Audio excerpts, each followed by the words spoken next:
Today we're going to talk a little bit about FlipGrid. So I don't have any of my previous grids up. I'm sorry, I deleted them at the end of the school year, but this will be helpful nonetheless on how to kind of get your classes started. So your grid is basically your classroom. So unless you want all of your classes to be interacting with one another, you're probably going to need to make a grid for each of your individual classes. So being able to make and start your grid is not a bad thing to be able to do. So when you start making your grid, it's going to ask for your name, looking for probably your class title or, whatever section that you're teaching will be best. I'm going to just do tech practice for today. I always choose school email. It just means that they have to have and sign in using their school email to get into our FlipGrid. So it's a little bit more secure than just out in the open. You are able to change your flip code to whatever you want for this back little section. I just usually leave it as whatever it automatically generates. It's going to take you to the school email. It wants you to make sure that you put the domain in for us. So obviously @paulprep.org. So anyone that has an @paulprep.org email is going to be able to view your grid, provided you give them the information. So now we have our first grid, which is going to be our first class. So when we click on it, it automatically gives you your first topic. So our topic is basically our assignments, what you're going to be giving your students to do.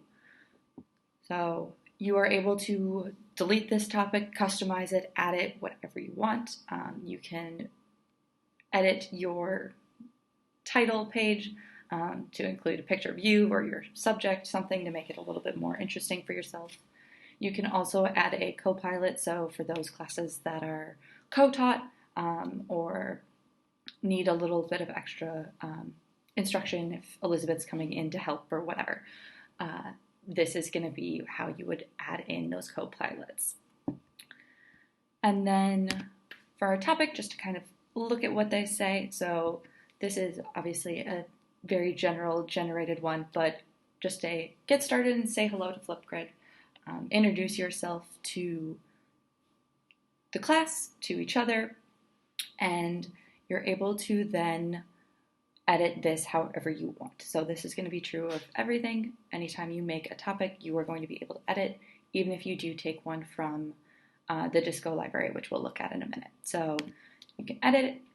You'll change your title to whatever you want. The prompt is basically the directions, so what you want them to do in their video. Our recording time is now up to 10 minutes, so that's awesome. I know a lot of people were struggling because you couldn't get that much time. I know we were trying to do activity in science and we couldn't get it up that high a while ago, so it's moving in the right direction. Video moderation is going to be if you want to make sure all of the videos that are going to be posted are appropriate. So making sure that you get to see the video before it gets posted onto the grid where everybody else can see it. So if you want to moderate and check all of your grids or all of your students' responses first before putting it on the grid for them to reply to one another, this is going to be your best option for that. Making sure that you click it to say green to show that that's on if that's what you want to do. The focus is going to be kind of just, the topic, the picture, the whatever. However, you can also upload a video. You can record your own video. So you are able to add in your own video of yourself. Modeling what you would like for them is sometimes an awesome way, especially with this first intro one that's here. Recording yourself saying, hey, this is what I'm looking for, etc., and going from there. And with all the recordings, they allow you to do some text on these recordings, change some backgrounds and all of those things. So your students can get a little creative with them if they want. And then topic tips being things like, hey, watch your recording before you actually turn it in. Make sure that it's what you are looking for. Topic attachments, you guys can add in links to videos, resources, websites, that you want your students to look at or talk about before they record their video, or that you want them to look at and respond to for their video.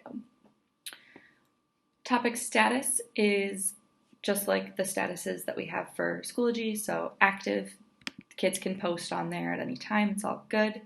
Frozen is going to be when the students can look at what's been previously posted, but they can no longer post to there, so basically just kind of saying that the deadline for that has been posted. And then hidden is going to be for you if you want to be able to still edit and work on your topic, and you don't want kids posting to it yet, that hidden is going to be your option for that one. The video features, so one of the nice things about this is you can add selfies to your videos, and it's not really adding it to your video per se, but you get to take a selfie to make that as your thumbnail clip. So instead of having those awkward, caught you halfway in the middle of a sentence and talking thumbnails that we're also happy to have all the time, this one allows you to take a selfie so you look like a normal person for your thumbnail. And then your videos, obviously you've got the title, and being able to edit just means that they can kind of trim that awkward 5 seconds that they have at the start and the end of their clips.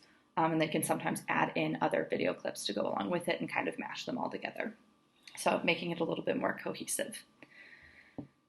The kids can allow links to be added in. The students can also like other students' videos if you want, and the student-to-student replies via video is also kind of like the best part of it. So a student replies to the topic with their video, and then other students are able to reply to that student's video with their own videos. So just kind of adds in a little bit more interactive and FaceTime for our students. When we get to feedback, there's a couple different options that you have. There's basic feedback or custom feedback, so this is just kind of how you're going to grade your students on their ideas.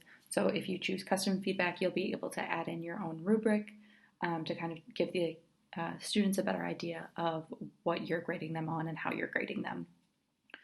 But when you have a student's video, there are also 3 different ways that you can kind of give feedback in general as well. So I wish I had a video to be able to show you guys that, but the 3 options are to respond to them individually with your own video to provide that feedback. There's a comments box that you can add your own words and responses back to them with your feedback. And then there's the reply button, and that's going to work exactly like the student replies. So when you write a reply to that student, it will also reply to all of the rest of the students in that grid. So anyone that clicks on that student's video will be able to see what you responded to that video. So it's a nice way to kind of let you have your voice be seen and interact with your students as well.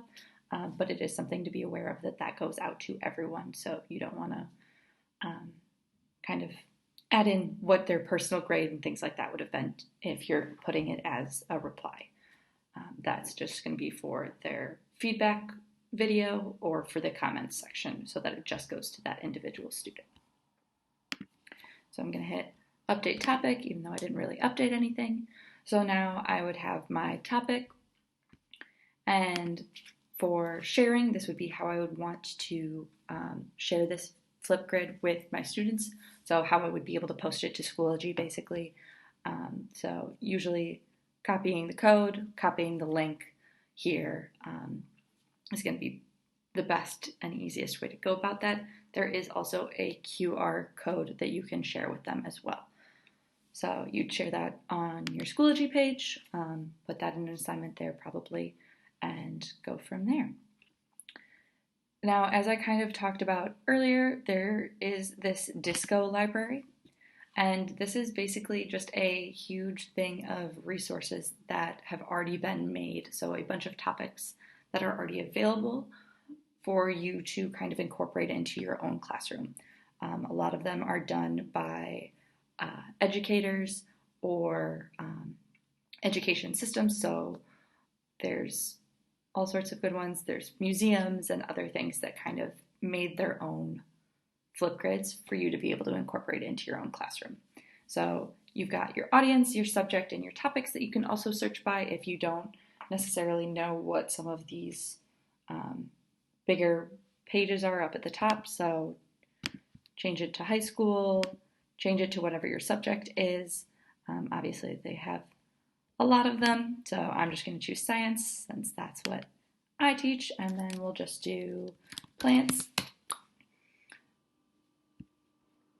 And while this is obviously not showing a ton of plants things, it is going to show just kind of based off of the first couple words, first couple letters, anything kind of more science related to what these are. So it can be kind of hard to find personal FlipGrids that are already used depending on what you're kind of looking for, but they probably are out there, and it might just take a little bit more viewing, depends on what you want. But even though this one isn't actual plants, I'm going to choose this one just because it's been used 21 times and seems to be one that looks like it's been well used. So when you look at this, it gives you a little bit more details about the topic or that activity, and then you can decide if you like it or not. If you don't, no big deal, exit out. If you do like it, you can then add it to your grid. So I'm going to add it to our tech practice just so we can kind of see how that works. So when you add it, it immediately brings you back to your own grid for you to then be able to edit it however you want, to make sure that it fits in with you and your specifications and how you want it to go for your individual classroom. So it's really nice that, yes, it's been made for you, but you're still able to customize it to fit your class's actual needs and what you would like it to come out looking like. So then you would go through all of those steps that we previously talked about and hit update your topic. And boom, it's ready for everybody to share and record their responses. You are also obviously able to record your own response to these things as well to kind of give, again, another little idea. And then if we go back to our general grid ourselves, we now have those two assignments. So the first one of saying hello, and that second one being anatomical planes. I hope this was semi-helpful for you guys. Be more than willing to help answer any questions and help you out as best I can. Just let me know.